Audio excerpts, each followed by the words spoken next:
When I was a small child, I was terrified of the dark. I still am, but back when I was around 6 years old, I couldn't go a full night without crying out for one of my parents to search beneath my bed or in my closet for whatever monster I thought was waiting to eat me.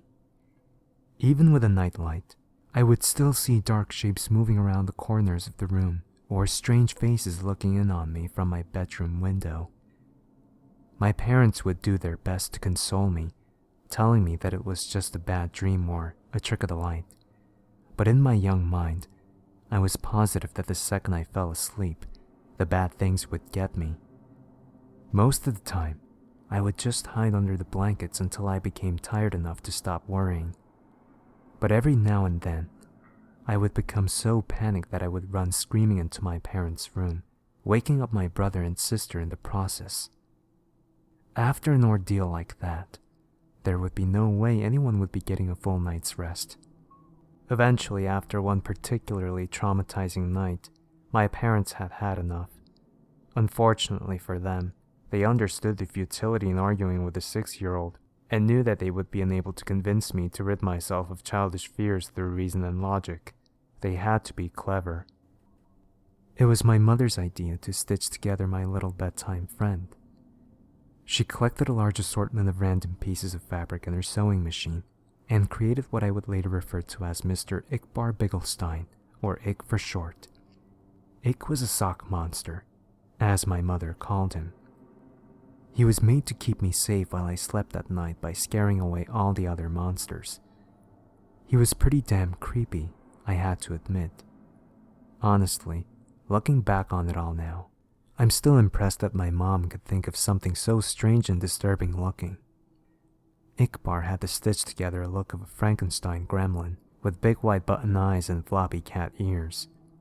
His little arms and legs were made from a pair of my sister's black and white striped socks, and the half of his face that was green was made from one of my brother's tall football socks.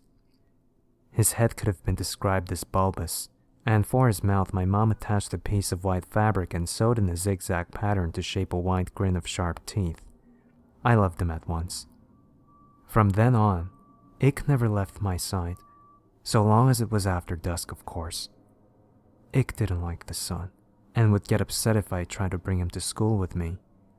But that was okay. I only needed him at night to keep away the boogeyman, which was what he was good at. So every night at bedtime, Ick would tell me where the monsters were hiding, and I would place him near the section of my room closet to the spookiness.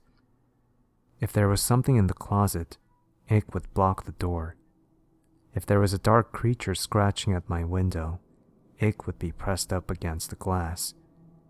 If there was a big hairy beast under my bed, then under the bed he went. Sometimes the monsters weren't even in my room. Sometimes they would hide in my dreams, and Ickbar would have to come with me into my nightmares. It was fun bringing Ick into my dream world, as he and I would spend hours fighting off ghouls and demons. The best part was, in my dreams, Ick could talk to me for real. "How much do you love me?" he would ask.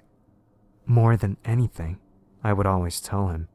One night in a dream, after I had lost my first tooth, Ick asked me for a favor. "Can I have your tooth?" I asked him why. "To help me kill the bad things," he said. The next morning at breakfast, my mom asked me where my tooth went. From what she told me, the tooth fairy didn't find it under my pillow. When I told her that I gave it to Ickbar, she just shrugged and went back to feeding my little sister. From then on, every time I lost a tooth, I would give it to Ick. He would always thank me, of course, and tell me that he loved me. Eventually, though, I ran out of baby teeth, and I was beginning to get a little too old to still be playing with dolls, so Ick just sat there on my bookshelf collecting dust, slowly fading away from my attention. Over time, the nightmares, however, became worse than ever, so bad that they even began to follow me to the waking world, terrorizing every dark corner or rustle in the bushes. After one particularly bad night biking home from a friend's house where I swore a pack of rabid dogs were chasing me, I got home to find something strange waiting for me in my room. There, On my bed, standing fully upright in the soft glow of the moonlight from my window, was Iqbar. At first, I just thought my eyes were playing tricks on me again.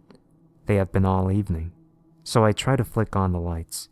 Another flick of the light switch, then another, and another.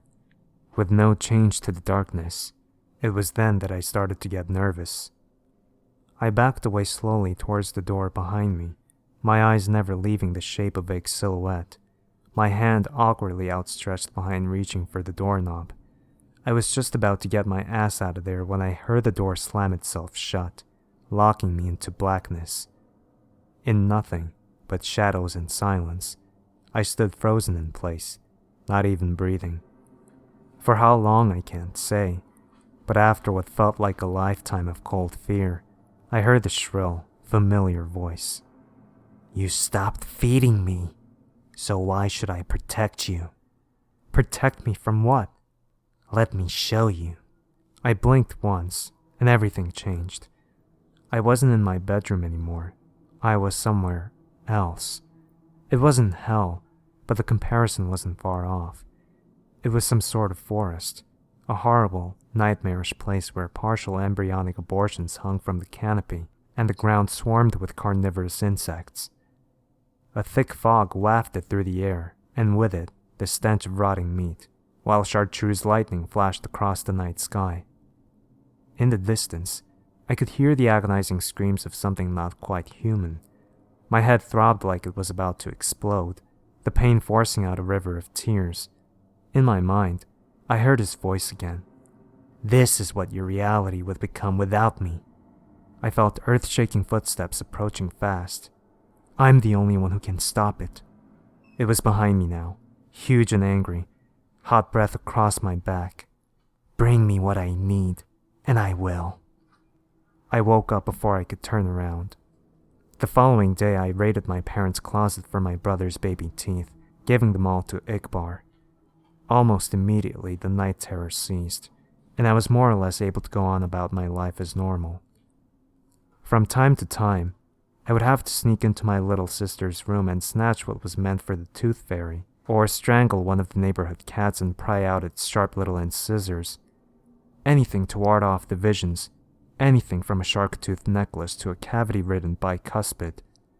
I also began to notice that Iq would move about my room whenever I left for any length of time, rearranging my stuff and hanging additional curtains. He was even beginning to look more lifelike somehow. In the right light, his teeth would glisten, and he was warm to the touch. As much as he creeped me out, I couldn't work up the courage to just destroy him, knowing perfectly well where that would leave me. So I went on collecting teeth for Iq throughout all of high school and college. The older I got, the more things I would learn to fear, the more teeth Iq would need to keep me safe. I'm 22 years old now, with a decent job, my own apartment, and a set of dentures. It's been almost a month since Iq's last meal, and the horrors are starting to crowd around me once more. I took a detour through a parking garage after work tonight, found a man fumbling with his car keys. His teeth were stained yellow from a lifetime of cigarettes and coffee. Even still, I had to use a hammer to get out the molars. When I got back to my apartment, he was waiting for me, on the ceiling, in the corner, 2 wide eyes and mouth of razors. "How much do you love me?" he asks. "More than anything," I reply, taking off my coat. "More than anything in the world."